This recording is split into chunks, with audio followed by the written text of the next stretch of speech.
Alright, today we're going to do the exchange sort algorithm. We're going to use these nesting cups and we're going to sort them by size. We're going to store them in these containers here. Containers are numbered from 0 to 1, 2, 3, all the way up to 7. Containers represent the array. This is our goal of today when we do our sorting. We're sorting in non-decreasing order. And what that means is the mathematical definition of non-decreasing order in this array would be that if we apply the less than or equal to operator to each adjacent pair of nesting cups, then the operator will evaluate to true. So between 0 and 1, you can see that the yellow cup is the smaller, so it would evaluate to true. Same here, all the way down through the array, we have every one of the items so that the less than or equal to operator will evaluate to true. That is non-decreasing order. So this is our goal today. When we get done sorting, our items, our array should look like this with these sorting cups in that order right there. In order. So I'm going to load up the array here with these cups and we'll get started. The way exchange sort works is it makes multiple passes through the array and it compares two items at a time, two adjacent items at a time to make sure that they're sorted relative to each other. So you can think of as the exchange sort algorithm has a window into the array that just allows it to look at two items, and the reason again we're looking at just two items at a time is because we're using we're comparing them with less than or equal to operator.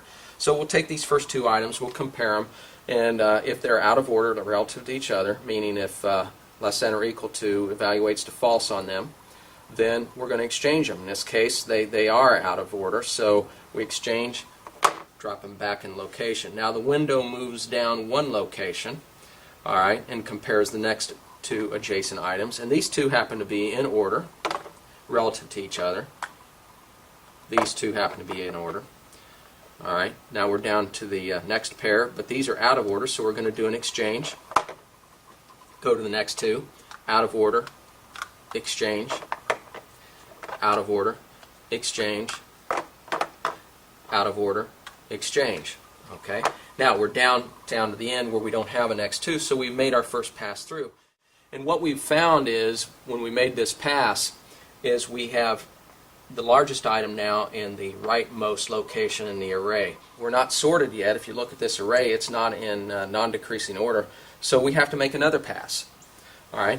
And as a matter of fact, when we make the next pass, on pass number 2, what we'll get is we'll get the next largest item. We'll end up down here in location 6 of the array, and it looks like it's this green cup here.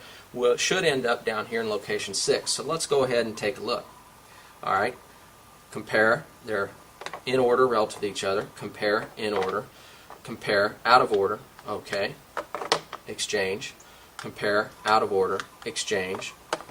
Compare, out of order, exchange. And you can see the green cup is making its way down to the end. Compare, out of order, exchange. So we've made two passes. So what we're going to find out is that in order to guarantee that all these items are in the correct order, we're going to have to make 7 passes. That will get the pass number 3 will get the next largest cup in location 5. Pass number 4 will get it next largest cup in location 4, and so on. Finally we'll get down to pass number 7 and it'll get the second from the smallest cup in here, but since all these other cups will be in the correct location, including this one here in location 1, that means cup in location 0 will be in its correct location. So at that point we'll be sorted. So here we go. Compare, not out of order. Compare, out of order, exchange. Compare, out of order, exchange. Compare, out of order, exchange. Compare, out of order, exchange. So there's pass number 3. So these 3, 1, 2, 3 down here have all been put in the right location. So we go again, pass 4. Compare, out of order, exchange. Compare, out of order, exchange. Compare, in order, no exchange. Compare, out of order, exchange. Okay, there's pass 4, so half the array is sorted, guaranteed. Could be the other half is already sorted also at this point, but we don't know that, so we're going to make another pass through. Compare, in order, no exchange. Compare, in order, no exchange. Compare, out of order, exchange. Okay, there's pass number 5, so that these 5 here are in their correct locations. And it looks like to me that the items in 0, 1, and 2 are in the correct location. Exchange sort would not know that at this point. What it would need to do is make at least one more pass through to guarantee that. So let's do that. Compare, not out of order. Compare, not out of order.